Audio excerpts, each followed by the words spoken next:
Hello, everyone, and welcome to the 1973 podcast. I'm your host, AC, and this is episode 4, one of our favorite numbers, 4. So I'd like to say what's up to my two brothers from other mothers, Ed and Tom. What's up, guys? How's it going? What's going on, my Going man? well. So we want to start out by mentioning it's one of my favorite times of year. All hockey hair team from Minnesota. Love that stuff every year. Then when they make the video, it's great. I just get a kick out of it. Big shout out. We were talking about it before we went on the air. The kid that on his stick tape wrote, "Will you go to the prom with me?" And I thought that was genius. Tom, thoughts on that? So we can kick off this podcast. Oh, kid's got some huge cojones to do that, you know? I don't know if it's cojones or if he knows the girl can't say no because everybody in Minnesota at a school knows who he was talking about. So Right. Ed, I don't know if you saw that. Did you end up seeing that? No, I didn't see it. Yeah, wicked cool. They introduce each kid and they go up to the camera and he had written on his stick tape, "Sarah, will you go to the prom with me?" and flashed it right in the camera. And from what I understand, she did say yes. So they took a picture afterwards. I guess it went all over. It kind of went viral. So it really was something that they've been doing for a while. It really brought some national attention to it. I always think it's pretty cool with the haircut. Somebody cut their hair this year, like the Blues of the Clown with the balls on top and the hair's long on the side. Really cool. If you get a chance to check it out, it just got posted. So I'm sure it'll go around. So it's worth checking out. So we want to kick this off with a little bit of baseball talk. Tom wanted to talk about some preseason stuff. So what do you got, Tom? Well, they've added 4 rules this year to baseball, and I'm not sure if I like all of them or not. I know they're trying to speed up the game. The average time of the game last year was 3 hours and 6 minutes, and so they're trying to speed the game up. So they've added 4 rules, and the first one is they made the bases bigger. The bases it's almost like the size of a pizza box. Almost, it's like they're like 3 inches wider than they were before, and they supposedly between the regular bases, they've cut 4.5 inches off of the baseline from making it closer because they're trying to make it easier to steal a base, and that they're trying to make it more exciting. They say for the fans, and add because the runs are down. So they're trying to make that is one of the changes with the bases, and the home plate is the same, but they didn't change the size of home plate naturally because of the strike zone. But they've between home plate and third base it's like 3.5 inches shorter than what it was originally. So they're trying to. That's the first thing, and then the thing that really bugs me is they've changed they've added a clock for the pitchers, so they have 30 seconds once they have the ball from the catcher. They have I think it's 15 seconds to start their pitching motion if there's nobody on base to start their pitching motion, and at the same time the batter has to be in the batter's box facing the pitcher. And if he's not, you've seen it in spring training. They've started calling it either strikes or balks, one or the other. If the pitcher takes too long, they'll call a balk if there's somebody on base. And if the batter does it, it's a strike. They had the Red Sox game. This might have been their first exhibition game or a second exhibition game. The game ended because the Braves had the bases loaded and the guy wasn't in the batter's box in time, and the umpire called a strike, and it was his third strike, so the game ended because of that. So that's the second rule. The third one is they're not letting you shift the infield. You're not going to be able to have your shortstop or your second baseman go to the other side of the field. You can only have 2 guys on either side of second base now. You can't bring a third guy over.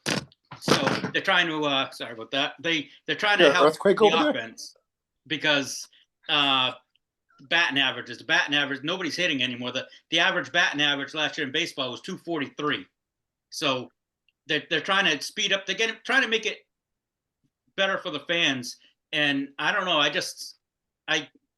don't like. I'm a purist. I don't like them messing with the games too much. I can see the games lasting too long. Try to do that, but some of these I just think are going a little bit like the pitch thing with these pitchers. I don't like the pitch clock on the pitchers. So it's almost going to be like basketball with the shot clock, almost Yes. kind of deal. Oh man, Yeah. I don't know. I don't have too much to add other than just every time that they try to tweak tradition with things, it never works out. And even like you could go to the adding teams thing. I mean, it wouldn't be so watered down with talent if you didn't keep adding teams. I mean, you condense a lot of the talent and guys wouldn't even be in the league. So I mean, you knock yourself out with that one, Ed. Take it away. Well, let's see. The whole base thing, that's just dumb. That's stupid. Yeah. 3 inches, it's really not going to make that much of a difference if somebody's stealing or not. Now, Tom, I'm going to disagree with you with that pitch clock, man. Three mean, inches makes a difference, Ed. You know that, Well, right? yeah, I know. That's what she said. Anyway, no, but the pitch clock actually works pretty well. It actually speeds up the game. Because the thing about it is, think about how many times you're sitting there watching somebody adjust their cup, adjust their batting gloves, dig in, then they dip out and then they step back in. It's like, I mean, so it really like watching, because I got a minor league baseball team right down the street, which is a Milwaukee farm team. It's AA baseball, and they've had the pitch clock down there for the past 2 years. And man, it makes the game much more enjoyable because nobody's screwed around. It's get in the box and the pitcher throws. And the thing is I think part of that, Tom, going to your point about the 243 average batting average, part of it is like, because part of it is the pitch, like, they're going up there and they're doing the, money ball stuff. Well, the thing about it is you speed it up. Now the ball has to come quicker. You can't be sitting there and doing all that, playing games. It's like you got to throw the ball, and which means the batter has to hit the ball. It's a very simple game. Baseball is not that hard to figure out. There is a ball, and they throw the ball, and then there's a bat, and it's supposed to hit it. And I think that part of it is that we've really, I think part of the reason why you're seeing so much of these batting averages so low like that is because the specialization of pitchers. They bring a guy in for one batter, and then there's sometimes, especially in the playoffs, there's sometimes 3 or 4 pitchers, and in one inning. Just so you look back, Clemens used to throw complete games, and I believe that was before PEDs. That was when everybody was on him. So I believe they're changing the thing with the pitchers now. If you bring a pitcher, and I think he has to face at least 3 batters now before you can take him out. I think that's better. I don't know. And Andy, to your point, this whole Messima tradition type stuff, it kind of goes like to the shootout, with a 4-4 shenanigans that they do with hockey. It's like, come on, man, just play the game. The game is supposed to be 5-on-5, and then baseball is supposed to be baseball. Well, juice the balls back up or juice the players back up again, if you want me to be politically incorrect on that one. Good. That's good. I like that. Yeah. I like that. Like the thing about it is like, nobody was complaining when Sosa and McGuire were, jacking runs out of the ballpark when they were juiced to the gills. Just saying. Probably one of the more popular seasons that people remember in all the cloud of stuff they forgot. So it's kind of valid point though, Ed. Very, very valid point. The only well, thank you, sir. The one other rule they've changed this year is they're not letting the pitcher. He can only throw over to first base if there's a runner on base. He can only throw over 2 times per batter now, so that'll speed the game up a little more too. But I don't know. See, I'm a purist. Call me an old man, but I'm like, they're trying to change the game for these younger kids who are sitting there with their phones in their hands, and they're so used to the 30-second TikTok videos, and God forbid a game lasts for 3 hours. Right. The attention span has changed too. So yes. That's that could be part of the problem too. It's not just the culture. It's the culture as a whole with electronics too has changed. So you would think that factors in somehow. I'm off my soapbox now. So I want to talk about a new segment that I'm trying to bring along here. It's called Who's in the Hall of Fame?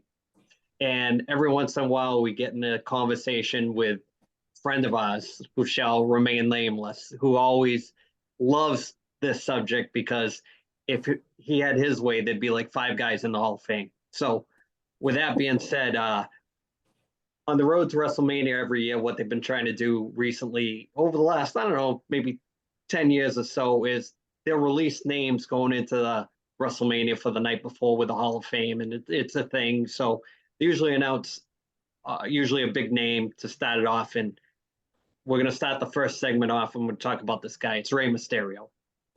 So thoughts on Rey Mysterio. Is Rey Mysterio a Hall of Famer? What do you think? Absolutely. I think he's a no-brainer. Okay. He's held the championships between WCW and WWE 24 times. Okay. I guess he's held all of them. So he's like he's had the Grand Slam. So, and that doesn't even count what he's done in Mexico. He's a no-brainer to me. Ed, what do you think? I agree 100%. You know, I mean, is he in the category of like Ric Flair or Hogan? I don't think so. We're gonna save that for another episode because we'll get there. We'll get there with saying. But I mean, do I believe that he belongs in the Hall of Fame? Absolutely, no questions. Okay, no question. Put it this way: he belongs to be in there before Coco Beware and a few other.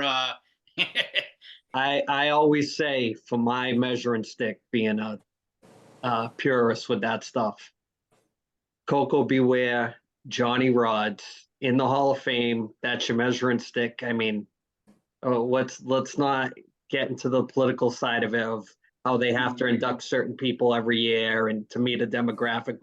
We'll get there. But as far as my take on Rey Mysterio, internationally, whether you go to Mexico or you go overseas, he draws money. Yeah, I mean, he sells merchandise for them. I mean, those masks. I mean, he appeals to kids. They don't have a lot of that anymore. I think the superhero aspect of what the WWFE with Vince, he's like a perfect marketing tool since Vince has had him. I mean, even when he's not there, he probably sells masks. You see kids all the time at the shows with masks, especially when he comes out. They love to show the kids wearing the mask. So as far as my take on it, I think he arguably, depending on what type of wrestling history you enjoy, I think he could probably be the greatest masked wrestler of all time. I don't know if that's a bold statement, but I'm saying he's right up there with legendary status, like maybe Mil Mascaris, and that's it. I mean, if he's not one, he's in the top 3 easy, and maybe I'm forgetting somebody, or I'm being biased towards 1 or 2 because I like him so much. But my take on it is, if he is a Hall of Famer, I'm gonna give it the yes. He does deserve to be in the Hall of Fame. So, Ed, you want to talk a little bit about the upcoming road to the NHL playoffs? I thought we would have that on the docket this week. What do you think? What do you got in the tank? Well, let me load it up a little bit. Yep. Well, I'll take what I saw on Saturday. I mean, Yep. Bruins look pretty good on Saturday. Yeah. They look like they can seriously play. They can skate. They can hit. I'd have to say that. I'm still going with my picks from last week. I'm still going with Colorado and Tampa as to meet in the Stanley Cup as a rematch from last year. I just think that both of those teams are probably the 2 most complete teams that are out there. I mean, in a very long time ago, with the Bruins, remember the whole fog incident at the old Boston Garden when they played Edmonton, and all the honks, Tommy, honk honk. Yeah, I mean, when they were talking about at that how, game. You were? I was at that game. Yep. And everybody was talking about how Edmonton was not going to beat the Bruins and everything like that, and we all saw what happened. So, I mean, that's great that you're the fastest to 50 games and everything like that. But playoff hockey is very different than regular season hockey. So that's my take. Tom, you got a rebuttal for? Not really a rebuttal. It's just I can't wait. These last few wild card spots are still up for grabs. I just can't wait. I'm having fun watching like Florida battle for the last spot, and it's like seems like every game or two they and the Islanders are flip flopping for that last spot, and it's the same thing with the Western Conference with Seattle and I think it's Winnipeg. I think they just keep flip flopping, and it just makes it fun watching when there's more for them to play for. And I mean, granted, you like watching, if you're a fan, you like watching it anytime, but it just seems like as it gets closer to the playoffs, like Ed said, the intensity picks up, the hitting picks up, and I just think I like that. And as far as the Bruins yesterday, they sleptwalked through the first period, but they did play well the rest of the game. But so Tom, you said that they were a little snake bit there in the first period. If you want to go old school TV 38, yeah, they did. But you know what? You played who you're playing with. It seemed like they played down to their talent. And same thing happened with them today. They lost today to Detroit. So I think it's just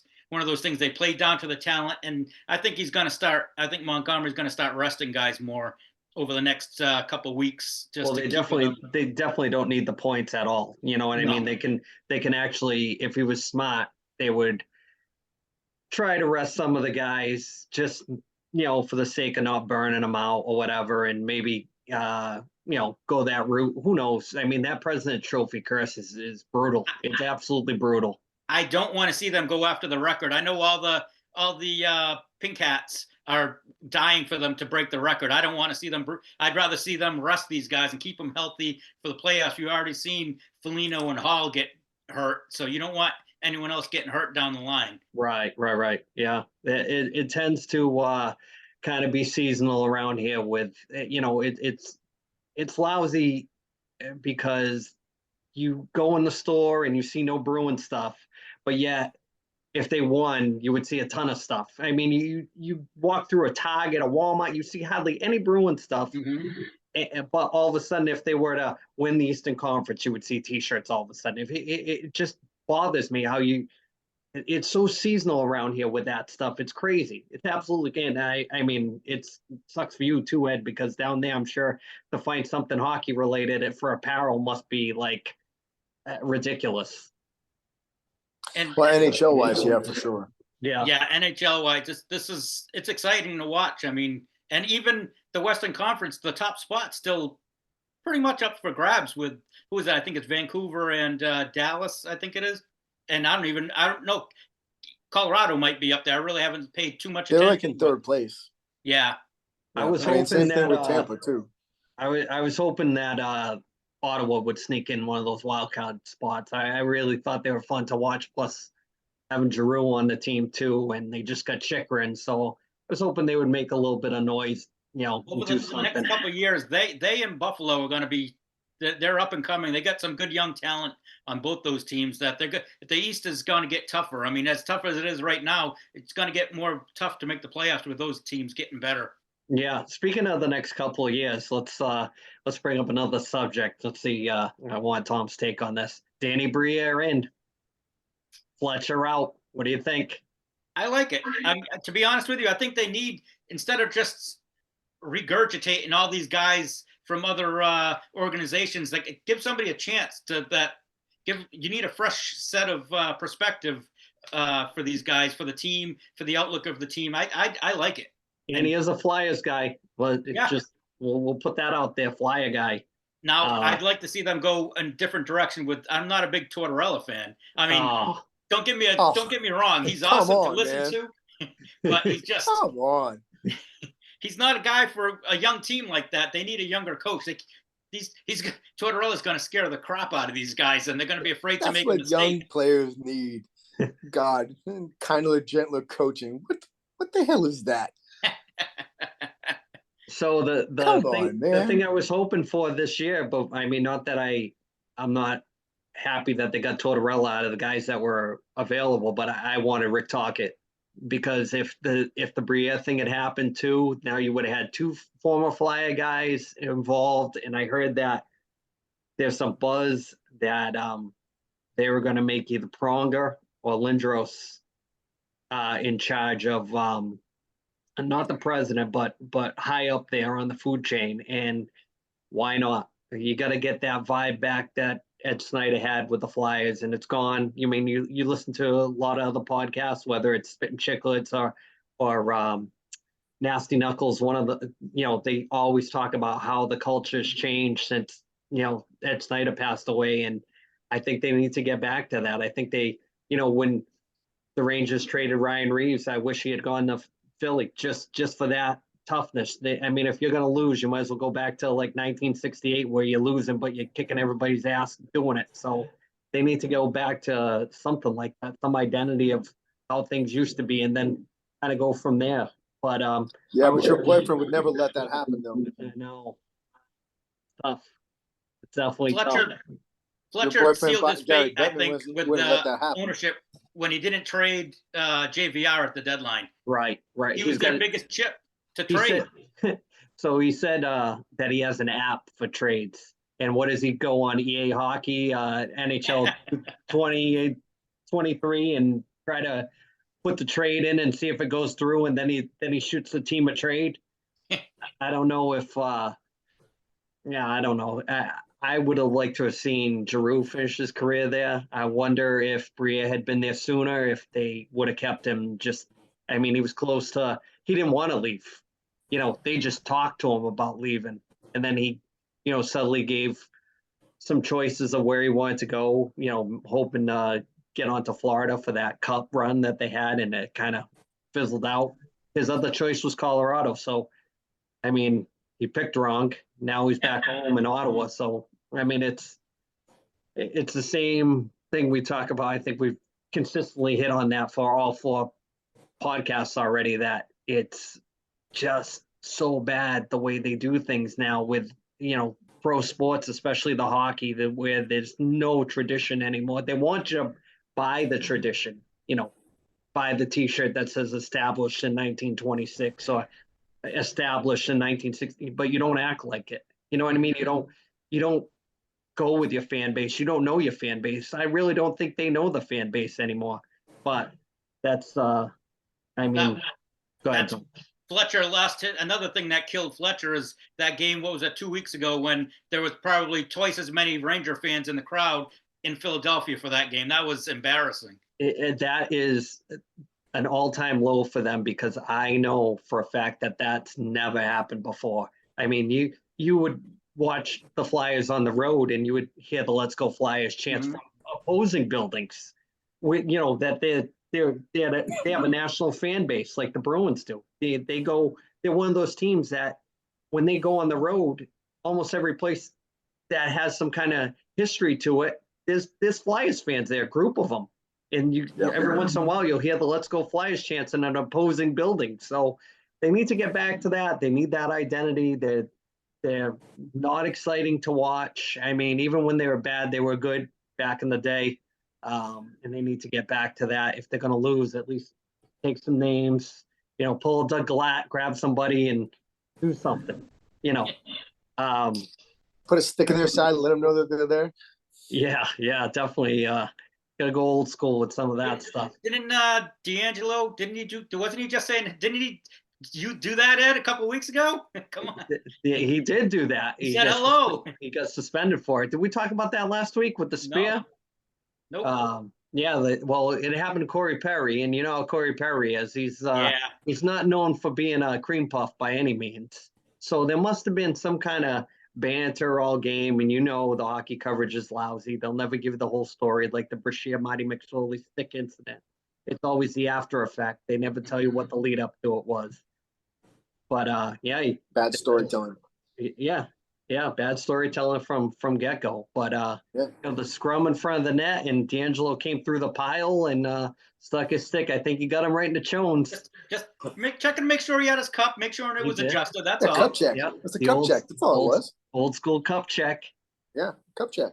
But I don't think there's a lot of love around the league for the way that Corey Perry plays. But D'Angelo's had his problems too. He's not known for being the best teammate. But and any extra NHL stuff you want to add on this road to the playoffs? No. It's just like that. You got nothing. Nah, I got nothing. Tom, if we close out the NHL portion of this part of the podcast, you have anything going into it Bruins wise or anything else? I think I'm still going with Boston, but I think I'm going to change my final pick for the West. I think I'm going to go with Vegas. I just think Okay. they're offensively, I think they're just well balanced. Now it all depends on their goaltending, which that's for with any team, but Yeah, that's who I'm going with. Eichel was taking a beating the other night against Tampa. They really gave it to him. That was good to see. Yeah, Not a big fan of Eichel. I had not too much good about him, like with the fans. Like yeah. he doesn't sign for the kids and all that other stuff. So right there, I can't have that. When you're not Read, good to the kids. read too much of his. He was busy reading too many of his headlines from BU. Yeah, yeah. You can't live on your college for forever. Mm-hmm. But Tom, we're gonna switch gears a little bit to your pick of the week for album. My album for this week, 1984, Van Oh, Halen. what can we say about Jump, 1984? The Papa the Teacher, Panama. the last Those, album with Dave. that's the last album with Dave, and of course Eddie Van Halen was the man on guitar, kicked ass on that. I use that anytime I need to get fired up. That album was the like MTV and an album right there. That's pretty much this. So many iconic videos from that. Um, Talk about that forever. I saw them at the Civic Center for that tour, and Dave was. I never would have thought that when I saw them that time, the concert was so big that I never thought that would be the last time he would be with them by the look of everything. Everything was so big. It was like I don't want to say it was like a Kiss show, but it was big like a Kiss show. It not as much pyro and everything like that. But fun fact about that Panama video, the concert parts from that were filmed at the Providence Civic Center. I don't know if Nice. anyone knows that. I did not know that. Now you do. Now and no one Knowing is is half the battle. Go Joe. Yeah, Hey, you got hey, it. fun fact: Hasbro's headquarters was in Rhode Island. There you go. Pawtucket. Yeah, there you go. Just like the Pawtucket Brewery from Family That's right. Guy. That's right. Go Hog, Rhode Island, baby. Not a real place. Wish it was though. It would be fun. Yeah, That was Dave's last album with them. You could for a while there. Can you imagine all the crap that was going on back behind the scenes on that album? oh yeah, Jesus. absolutely. Yeah, I mean, the thing I could never understand about the two brothers were all the time that Dave was with Van Halen. He was in charge of all their marketing.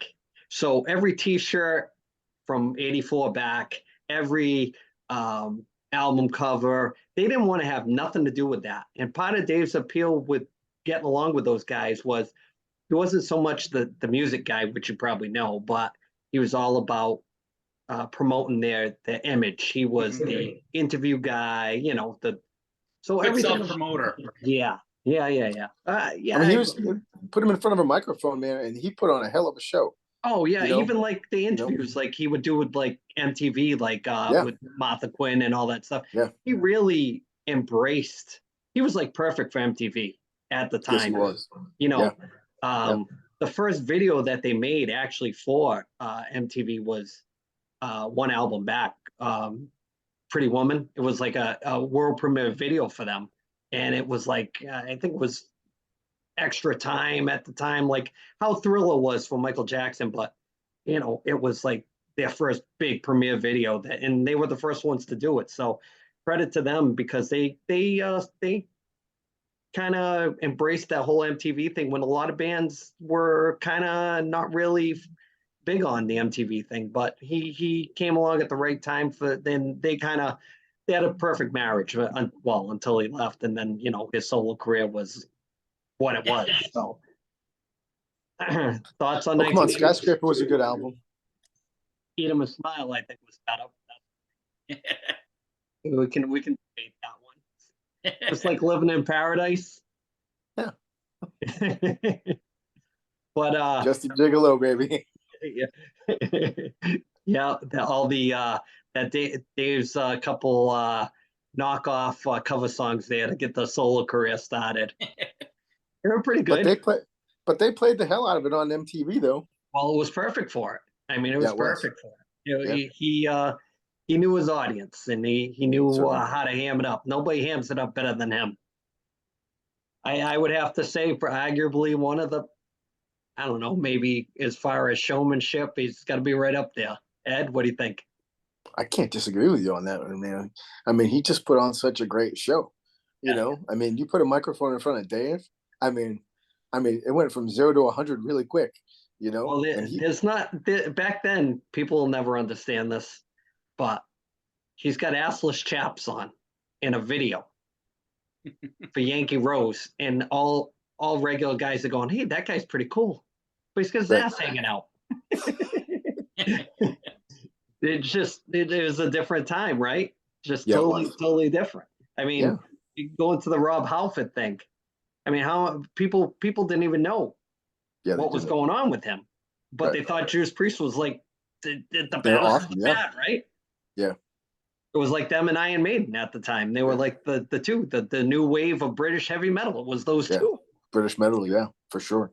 These guys are all in leather. Yeah. You know what I mean? And nobody picked Yeah. up on it. I Nope. mean, go back and look at the video for Hot Rockin'. I mean, they were in the steam room. You know, it's a sauna. Right. The name of the album is Point of Re-Entry. You know what I mean? It's like you didn't get it. You didn't pick up on all that stuff. Nope. I don't believe it. Hey, Andy, I don't believe that they told us that one when we were sitting in that stupid thing when we were in junior high school. I mean, you used to draw your bands on your book covers. Remember? That's right. Whatever band you were into, you Mhm. draw them on your book covers, and Yeah. it's a lost art. Yeah. I mean, nobody, and they don't take the paper bags and cover the books anymore. No, do they even have books? I don't believe so. Yeah, Oh, I'm see? sure they do. They do. I mean, they do, but But we're gonna wrap this up for this week. We're gonna close it up. Any points going out of this, you guys? Are we good? Are we gonna wrap At the up risk- episode 4? At the risk of losing man points, I got to wish my wife a happy birthday for tomorrow. You know what's funny about that? Our boy, Dennis Rose. It's his Same birthday. day? It's his birthday today. Nice. I don't know if he was watching. There's a lot of people that troll this podcast. Like I said, everybody says it's cool when they watch it, but you know they have to watch it just to be nosy. So we know who you are. We know who you are. So our buddy Dennis, we want to wish him a happy birthday. He's turning the big 5-0, so he's in the club. He's officially the first one in the club. yeah, maybe you can shine up that fake tooth. That's a story in itself. That's a story right there. That's a whole episode. That's a whole episode. We're saving That that is a one. whole episode. Yeah, We're saving that one. We're saving that one. When we get our buddy on here, you know who it is. We're gonna light him up. If we had Gonna never fill our left, shoes, pal. yeah. If we had never ever left a certain place, that stuff would never happen. I'm gonna stick to my guns on that. Famous last I'm words. gonna second that motion. Yeah. We were having a good time, and then Yeah. Why did we have to leave? and then the whole Wild West breaks out, and somebody gets capped in the face. Somebody gets socked in the eye. Yep. Somebody put a pool ball in a sock, cracked in the face. Things happen. Bad things happen. It's a melee. Yep. That's why we don't go out anymore. The bad stuff happens. People have to relocate out of the state. Yep. People get divorced, separated. Stuff happens. It does. The people that should get divorced don't. We know secrets, and we're willing to tell them. If it puts this podcast over, we're gonna do it. In closing, we want to give a shout out to our boy Scotty at Brock Street Brewery. Check him out when you see him. Might have to do a deep dive on that one. But in closing, I just want to say, in the meantime and in between time, that's Tom, there's Ed, and I'm AC, and we're out. See you next week.